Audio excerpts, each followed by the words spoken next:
Many of you who have reached this degree without going through all the videos will know what I'm talking about. Some of you have a little bit of an idea, but I buried the rest of my work with the several different firearms I have, and so if worse comes to worse, everything's in order. Now, let's talk about psych.org, which is the American Psychiatric Association's website. And you see, this shows you the graph of percentage of African American adults, where they live. You know, they live in the South over here, Texas, Atlanta, etc. So, we go on to talk about the statistics they have. Basically, this says, let me see if I can make this bigger for you. Basically, it says they make up 13% of the population. 30% of the black households have a woman in charge, as opposed to 9% of whites. They make less money, obviously. And 25% of blacks live below the poverty line, as opposed to 8% of whites. 20% of African Americans are without health insurance, compared to 11% of whites. It has to do with money and the discrepancies between the statistics. And we go on, and it offers me a little solace when I see what these people are saying.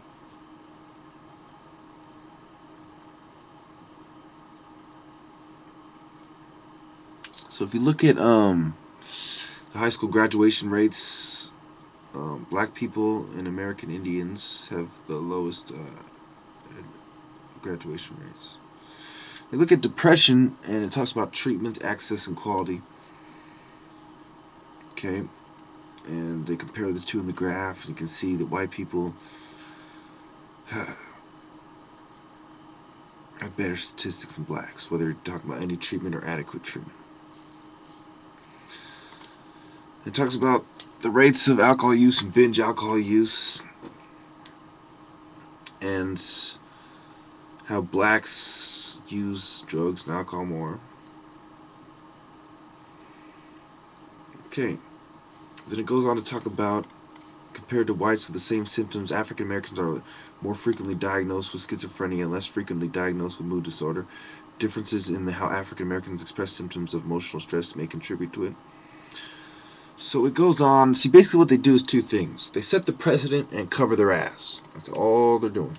Set the precedent for bringing in more drugs into the African American community. They're saying, oh, we're not trying to stigmatize you, but they are stigmatizing you by saying you people need drugs and you're not taking them. That's what you're saying. Once you read through it and really derive what they're trying to say, you see that what they're getting at is black people have higher rate of mental disorder. They're being treated less, and a lot of black people are dying because of it, whether it's high blood pressure or whether it's homicide. That is what they're saying, and that is a fucking lie if I've ever heard one. If by this video you don't understand that, then you haven't even earned the first degree. Now, look what they cite. Oh, they don't want to come to us because the lack of knowledge regarding available treatments. It's a denial of mental health problems, concerns about stigma, medication and treatment, not receiving appropriate information, blah blah blah. So what did I go through? 70 fucking videos. What did I go through? 360 videos, a whole revolution with you for? Why? Because lack of information is not a problem. Lack of knowledge, rule that out. Denial of mental health problems. I think studying myself for the past fucking 3 years and studying over 300 to 1,000 patients, some of them on the HIV and STDs from the institution, but I'll get into that later. Out of 100 patients, there was several of them that had STDs that were willing to admit it, and there's probably more than that. And I found a rate of about 50% that believe they got it from an institution but can't prove it.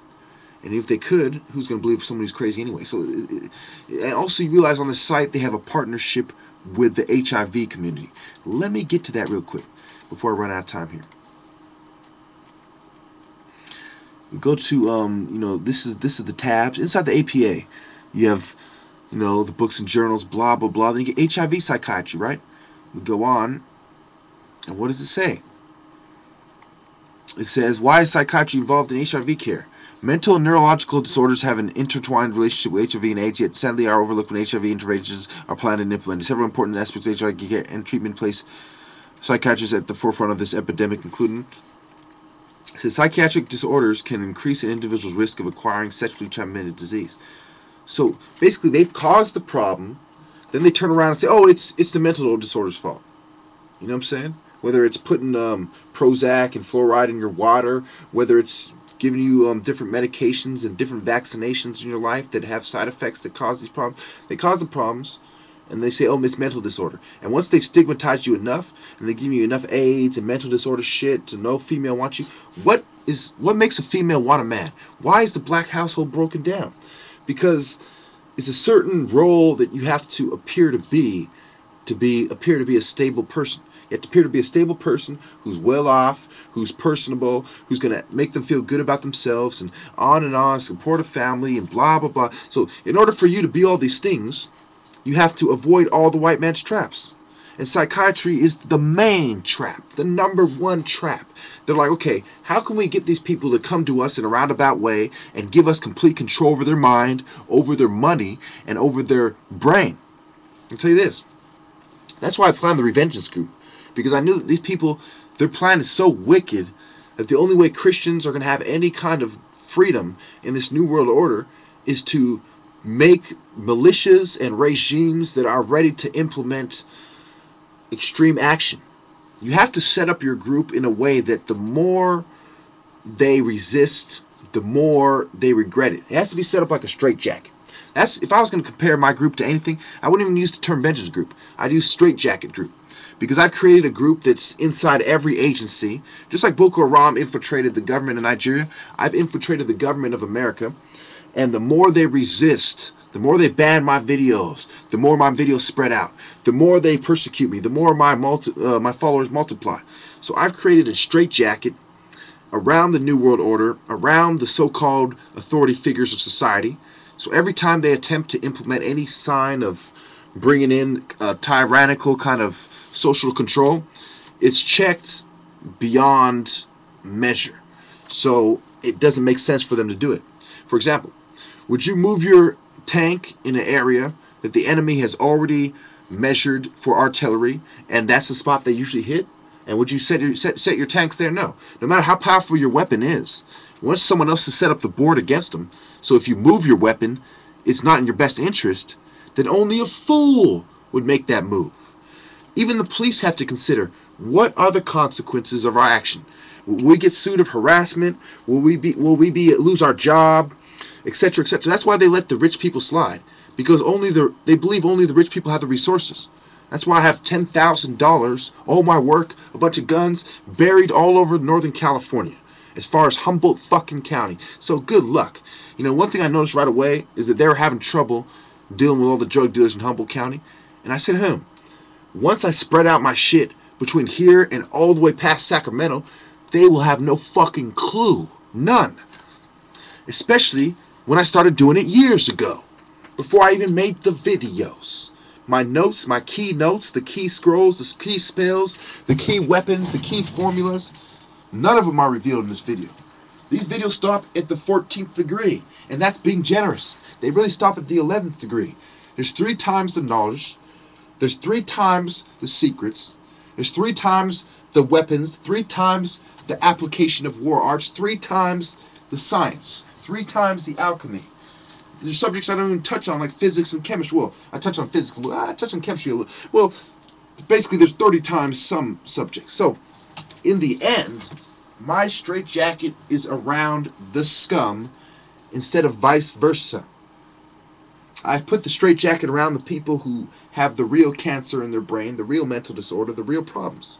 So when you go on about, they talk about, oh, the portion of mental health and substance use disorders, blah, blah, blah, they're nearly 5 times more likely to have HIV, right? According to the studies.